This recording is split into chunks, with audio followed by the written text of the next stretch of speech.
दोस्तों, LG electronics India limited की बात करें तो आईपीओ ने लोगों को माला माल कर दिया। लिस्टिंग गेंद जबरदस्त रहा। अब आप ये देख ही सकते हो कि बाजार नर्म था, उसके बावजूद भी काफ़ी बेहतर किया। एक तरफ टाटा कैपिटल के आईपीओ ने लोगों को मायूस किया, तो एलजी इलेक्ट्रॉनिक्स के आईपीओ ने झोली भर के पैसे दिए। अब आप ये देख ही सकते हो कि इस जबरदस्त लिस्टिंग के बाद आगे की क्या रणनीति बन रही है, उसको समझने की कोशिश करेंगे। और सबसे जो बड़ी बात है कि एलजी इलेक्ट्रॉनिक्स इंडिया फंडामेंटली मजबूत कितनी है कंपनी, रिजल्ट की क्या संभावना बनी है, पिछले 2-3 सालों से कंपनी का बिजनेस कैसा है, और सबसे बड़ी बात है कि आने वाले इसमें एंकर इन्वेस्टर के लॉक इन पीरियड खुलेंगे, क्या उसके बाद दबाव बनेगा, कब तक लॉक इन पीरियड खुलेगा, इन सारी बातों को समझने की कोशिश करेंगे। और मोतीलाल ओसवाल का क्या कहना है एलजी इलेक्ट्रॉनिक्स को लेकर, तो इन सारी बातों को समझने की कोशिश करेंगे इस वीडियो के माध्यम से। लेकिन फ्रेंड्स, उससे पहले अगर आप पहली बार हमारे चैनल पे आए तो चैनल को सब्सक्राइब कर दीजिए, एक बेल आइकॉन दबा दीजिए ताकि जब भी नया वीडियो बने पहला नोटिफिकेशन आपको मिले। वीडियो पसंद आए तो लाइक से जरूर कीजिए। चलो फ्रेंड्स, वीडियो स्टार्ट करते हैं। मैं हूँ आपका दोस्त एस बी दवे और हमारे अपने चैनल ऑनलाइन कमाई में आपका बहुत बहुत स्वागत है। तो सबसे पहले एलजी इलेक्ट्रॉनिक्स आईपीओ के क्लोजिंग की बात तो 1689 पर रही है, जहाँ पे देख सकते हो कि 48.24% की शानदार तेजी देखने को मिली, या यूँ कह सकते हैं लगभग 50% का ज़बरदस्त लिस्टिंग गेन दिया है। तो 549 रुपीज़ की जंप देखने को मिली है। आप क्लियरली देख सकते हो कि इसका जो आईपीओ है वो 1140 में दिया था और लिस्टिंग हुई 1749 पर। ज़बरदस्त प्रदर्शन किया। वैसे इंट्राडे का जो लो बना वो 1650 का था, लेकिन वहाँ से इसने जो क्लोजिंग काफ़ी अच्छी दी है, ऊपर की तरफ दी है। वैसे ग्रे मार्केट के जो रुझान थे उसके हिसाब से 430 रुपये का प्रीमियम दिखाई दे रहा था। मतलब देख सकते हो कि जो लिस्टिंग है करंट जो हुई उससे कम की संभावना थी, लेकिन लिस्टिंग हुई है 575 रुपये प्रीमियम में।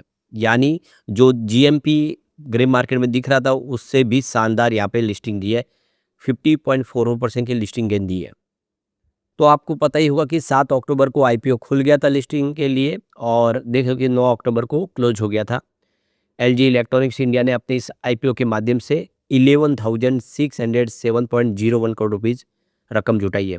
इस आईपीओ के तहत एलजी इंडिया की पेरेंट कंपनी एलजी कॉरपोरेशन ने 10.18 करोड़ रुपए से ज़्यादा के शेयर बेचे हैं, जो लगभग 15% के हिस्सेदारी के बराबर है। कंपनी को इस साल मार्च में सेबी से आईपीओ लाने की मंजूरी मिल गई थी। एक तरह से देखें तो उसने एक बड़ा नया इतिहास रचा है। 2019 के बाद यानी कोरोना काल के बाद पहली बार 10,000 करोड़ रुपए से ऊपर का जो बड़ा साइज वाला आईपीओ था, उसने ज़बरदस्त लिस्टिंग गेन दिया है। यानी अब तक का मिथक था कि जो बड़े आईपीओ आते हैं वो हमेशा नुकसान ही करते हैं, चाहे वो एलआईसी का आईपीओ देख ले या फिर हुंडई मोटर का आईपीओ देखे या रिसेंटली आया टाटा कैपिटल का आईपीओ, सबने कोई फ़ायदा दिया नहीं। लेकिन ये एक बड़ी साइज़ का आईपीओ होने के बावजूद भी इसने ज़बरदस्त लिस्टिंग गेन दिया है और उस मिथक को तोड़ दिया है। इसने एक और नया इतिहास रच दिया है। 4.5 लाख करोड़ रुपए के सब्सक्रिप्शन वैल्यू हासिल करने वाला इंडिया का पहला आईपीओ बन गया है। इससे पहले इतना ज़्यादा सब्सक्रिप्शन किसी को नहीं मिला था। पहले जो रिकॉर्ड था वो बजाज हाउसिंग फाइनेंस के नाम पे था, जो सितंबर 2024 में आया था। 6,560 करोड़ रुपए के इश्यू के नाम पे था, लेकिन उसको भी तोड़ दिया है। और आप देख सकते हो इसने ज़बरदस्त बेहतर प्रदर्शन किया। तो ये आप देख सकते हो कि जो बजाज हाउसिंग फाइनेंस लिमिटेड के आईपीओ का जो सब्सक्रिप्शन था वो 3.24 लाख करोड़ रुपए का था। तो उसके सामने अभी की बार ये 4.5 लाख करोड़ रुपए की बोली मिली है। तो बिल्कुल एक नया फ्रेश इतिहास रच दिया एलजी इलेक्ट्रॉनिक के आईपीओ ने बाजार में। LG electronics home in appliances और कंज्यूमर इलेक्ट्रॉनिक्स में एक दिग्गज कंपनी है। इसके प्रोडक्ट भारत और विदेशों में बी2सी और बी2बी दोनों ग्राहकों को बेचे जाते हैं। ये अपने सभी प्रोडक्ट के लिए इंस्टॉलेशन, रिपेयर और मेंटेनेंस सर्विस भी देती है। इसके प्रोडक्ट में देखें तो washing machine, refrigerator, LED TV panel, inverter, air conditioner, microwave, ये सारे प्रोडक्ट शामिल है। मोतीलाल ओसवाल ने अपने नोट में लिखा है कि भारत के होम अप्लायंसेज और कंज्यूमर इलेक्ट्रॉनिक्स मार्केट के कैलेंडर वर्ष 2024 से 2029 के बीच में 14% सीएजीआर के बढ़ने की उम्मीद है। यानी 14% की वृद्धि देखने को मिलेगी, चक्रवृद्धि। तो प्रमुख प्रोडक्ट कैटेगरीज में देखें तो अपनी लीडरशिप के साथ एलजी इलेक्ट्रॉनिक्स इंडिया इस मौके पर फायदा उठाने के लिए अच्छी स्थिति में। ब्रोकरेज हाउस को उम्मीद है कि वित्त वर्ष 2028 तक कंपनी का रिटर्न ऑन इक्विटी यानी आरओई 30% और रिटर्न ऑन इन्वेस्टेड कैपिटल यानी आरओआईसी 66% तक पहुंच सकता है। लोकलाइजेशन पर स्ट्रेटेजिक फोकस में एलजी इलेक्ट्रॉनिक इंडिया के ग्रॉस मार्जिन में और बढ़ोतरी देखने को मिलेगी। मोतीलाल ओसवाल के अनुसार डिस्ट्रीब्यूशन एलजी इलेक्ट्रॉनिक्स इंडिया की प्रमुख कम्पिटिटिव स्ट्रेंथ है। आफ्टर सेल्स नेटवर्क की बात करें तो कंपनी के भारत भर में 1000 से ज़्यादा सर्विस सेंटर हैं। कंपनी के लिए प्रमुख जोखिमों में parent company LG electronics Korea की ओर से रॉयल्टी में बढ़ोतरी, कच्चे माल की अस्थिर कीमतें और बढ़ता हुआ कंपटीशन शामिल है। तो यहाँ पे अगर हम क्यूआईबी कोटे की बात करें यानी क्वालिफाइड इंस्टीट्यूशनल बायर्स की बात करें, इनको 5,08,02,565 शेयर ऑफर किए गए यानी 49.90% कोटा उनके लिए रखा गया था।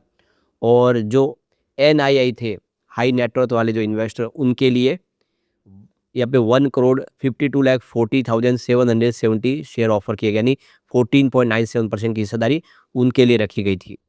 और रिटेल शेयर के ऑफर किए गए वो करीब थे 3,55,61,796 शेयर यानी 34.93% की हिस्सेदारी रिटेल इन्वेस्टर के लिए रखी गई। और एम्प्लॉयज़ के लिए यहाँ पे देखो कि करीब 2,10,728 शेयरों की अलग से कोटा रखा गया यानी 0.21% की उनकी भी हिस्सेदारी थी। इस तरह से आप देख सकते हो कि जो बड़े इन्वेस्टर हैं, एंकर इन्वेस्टर, उनके शेयर लॉक इन पीरियड में चले गए। तो यहाँ पे टोटल अगर आप देखें तो एंकर पोर्शन जो है वो 3,474.90 करोड़ का है। तो एंकर इन्वेस्टर के लिए जो 50% शेयर है वो 30 डेज के लॉक इन पीरियड में लॉक हो गए, जो खुलेगा 10 नवंबर 2025 को। तो ये देख सकते हो कि अगले महीने 10 तारीख को लॉक इन पीरियड खुलेगा, तो 50% शेयर बाजार में सेल के लिए आएंगे, तब इसमें दबाव देखने को मिल सकता है। दूसरा जो शेयर होंगे, जो बचे हुए शेयर, वो 90 दिन के लिए लॉक इन पीरियड में रहेंगे। वो 7 जनवरी 2026 को लॉक इन पीरियड खुलेगा, तब वो अपने शेयर बेच सकते हैं। तो अभी फिलहाल आप देखें तो आने वाले महीने में यहाँ पे थोड़ा सा बिकवाली का दबाव देखने को मिल सकता है। अब इसके फंडामेंटल देखें तो मार्केट कैप 1,14,706 करोड़ के आसपास है। करंट प्राइस की 1,690 की है। लो बना 1,650 का, जबकि हाई है 1,749 का। इसका पी 52.10 का है। इसका आरओसी 56.8% है, जबकि आरओई 45.2% है। और इसकी फेस वैल्यू 10 रुपीज़ की है। कंपनी ऑलमोस्ट डेट फ्री है और पिछले 3 साल का जो आरओई का ट्रैक रिकॉर्ड 36.5% है, जो बहुत ही शानदार है। यहाँ पे अगर हम पिछले 2-3 सालों के रिजल्ट देखें कंपनी का, सबसे पहले बात करें सेल्स की, तो मार्च 2022 में 6,834 करोड़ के आसपास था, जो मार्च 2023 में बढ़ के 19,865 करोड़ तक पहुंच गया। मार्च 2024 की बात करिए सीधा 21,352 करोड़ तक पहुंच गया। और मार्च 25 में 24,367 करोड़ तक पहुंचा। साल दर साल लगातार तेजी से सेल्स बढ़ रहा है। इस हिसाब से खर्च में भी वृद्धि हो रही है। मार्च 2022 में 5,124 करोड़ के आसपास जो खर्च था, वो लगातार बढ़ते हुए मार्च 2025 में 21,252 करोड़ तक पहुंचा। बात करें ऑपरेटिंग प्रॉफिट की, तो मार्च 2022 में 1,711 करोड़ के आसपास थी, जो मार्च 23 में बढ़ के 1,901 करोड़ तक पहुंची। और ऑपरेटिंग प्रॉफिट 2024 में 2,229 करोड़ तक पहुंचा, जो मार्च 2025 में सीधा 3,115 करोड़ तक पहुंच गया। 22 के मुकाबले 25 में देखो लगभग ऑपरेटिंग प्रॉफिट डबल हो गया है। काफ़ी शानदार उत्साहवर्धक आंकड़े हैं। और यहाँ पे प्रॉफिट बिफोर टैक्स की बात करें तो 1,601 करोड़ के आसपास था मार्च 2022 में, जो 23 में बढ़ के 1,817 करोड़ तक पहुंचा। और 24 में 2,037 करोड़ तक पहुंचा। और मार्च 25 आता है 2,963 करोड़ तक पहुंचा। लगातार बढ़ रहा है। प्रॉफिट भी यहाँ पे लगभग दुगना हुआ। अब नेट प्रॉफिट देख ले तो 1,175 करोड़ के आसपास था मार्च 2022 में, जो 25 में 2,203 करोड़ तक पहुंचा। लगभग दुगना हुआ। आप देख ही सकते हो, ये आंकड़े वाकई उत्साहवर्धक है, जो इशारा कर रहे हैं कि आने वाले समय में भी ये एलजी इलेक्ट्रॉनिक का शेयर कमाल कर सकता है।